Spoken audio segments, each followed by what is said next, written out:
স্বামী ছেলেকে দিয়ে পঞ্চায়েত চালালে হবে না, এটা করতে দেব না, ঠিকঠাক কাজ না করলে পরের বছর টিকিট চাইলে ঘাড় ধরে তৃণমূল অফিস থেকে বার করে দেওয়া হবে। বাঁকুড়া তৃণমূল সাংসদ অরূপ চক্রবর্তী তিনি আবারও সরব হয়েছেন।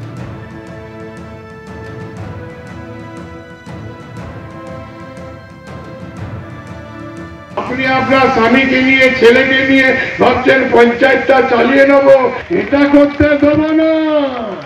যদি ঠিক কাজ না করেন পরের বছর টিকিট চাইতে এলে ঘাটটা ধরে আপনাকে বের করে দেবে তৃণমূল অফিস থেকে। আমার যারা ভোটার লিস্টে কাজ করবে, যারা ভোটার লিস্ট পরিপূর্ণ করবে, এরা পঞ্চায়েতে টিকিট পাবে, এরা পঞ্চায়েত সমিতিতে পাবে, এরা জেলা পরিষদে পাবে।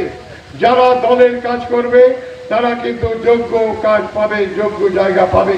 এমন যেন না হয় যে দুটো লোকের জন্য গোটা গাঁয়ের লোকের ভোটটা পেলাম না। এমন কাজ এই এক বছর করবেন না যার জন্য মানুষ আমাদের থেকে মুখ ফিরিয়ে নেয়। জালি মাল বাদ দিন, তৃণমূলের খাবে, তৃণমূলের পড়বে, তৃণমূলের সুযোগ সুবিধা দেবে, আর তৃণমূল মিছিলে হাঁটবে না, তৃণমূলের ভূতে কাজ করবে না, বাদ দিয়ে দিন। পঞ্চায়েত রাজ থেকে শুরু করে তার যে লুটপাট চলছে, সেই লুটপাটের ভাগ বাটোয়ারা তারা ঠিকঠাক পাচ্ছে না।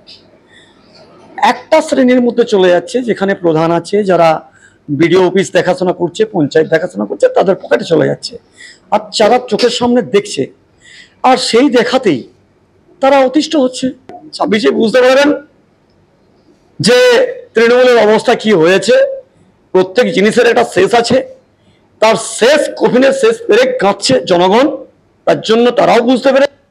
মালদা মুর্শিদাবাদ থেকে কলকাতায় ফিরতেই অসুস্থ রাজ্যপাল সিভি আনন্দ বোস, তাকে কমান্ড হাসপাতাল থেকে অ্যাপোলোয় স্থানান্তর করা হলো। কথা বলবো আমাদের প্রতিনিধি অনির্বাণ বিশ্বাসের সঙ্গে। অনির্বাণ, কেমন রয়েছেন রাজ্যপাল? দেখো, রাজ্যপালের অবস্থা কিছুটা স্থিতিশীল। তাকে কিন্তু কিছুক্ষণ আগেই কামান্ড হসপিটাল থেকে নিয়ে আসা হলো বাইপাসের ধারে এক বেসরকারি হাসপাতালে। তুমি জানো যে গতকাল কিন্তু রাজ্যপালকে বাইপাস সার্জারি হয়েছে তার কামান্ড হসপিটালে, এবং সেই সার্জারির ক্ষেত্রেও কিন্তু এই যে বেসরকারি হাসপাতাল বাইপাস সংলগ্ন, সেখান থেকে 4 জন চিকিৎসক যান এবং কামান্ড হসপিটালে তার বাইপাস সার্জারি হয়। তারপরেই কিন্তু সিদ্ধান্ত নেওয়া হয় যে একটু স্টেবল হলেই রাজ্যপালকে নিয়ে আসা হবে এই বাইপাস সংলগ্ন যে 5 স্টার যে হসপিটাল রয়েছে সেখানে, এবং সেই হসপিটালে কিন্তু কিছুক্ষণ আগেই তাকে নিয়ে আসা হয়েছে। এবং স্বাভাবিকভাবে রাজ্যপালকে ইতিমধ্যে কিন্তু এমার্জেন্সি থেকে তার জন্য যে নির্দিষ্ট যে প্রেসিডেন্সিয়াল শুট, সেই প্রেসিডেন্সিয়াল শুটে তাকে নিয়ে যাওয়া হয়েছে, এবং সেখানে কিন্তু 24 ঘন্টা তিনি মনিটরিংয়ে থাকবেন চিকিৎসকদের, এবং তার যে সমস্ত প্যারামিটার্সগুলো রয়েছে সেই সমস্ত প্যারামিটার্সগুলো মনিটরিং হবে আগামী কয়েকদিন। যেহেতু এত বড় একটি বাইপাস সার্জারি হয়েছে, সেই সার্জারি কতটা সফল সেটা কিন্তু ইতিমধ্যেই চিকিৎসকরা জানিয়েছেন, এবং তার আগামী কয়েকদিন কিন্তু গভীর পর্যবেক্ষণে রাখা হবে, এমনটাই কিন্তু হাসপাতালের তরফে জানানো হচ্ছে। ধন্যবাদ।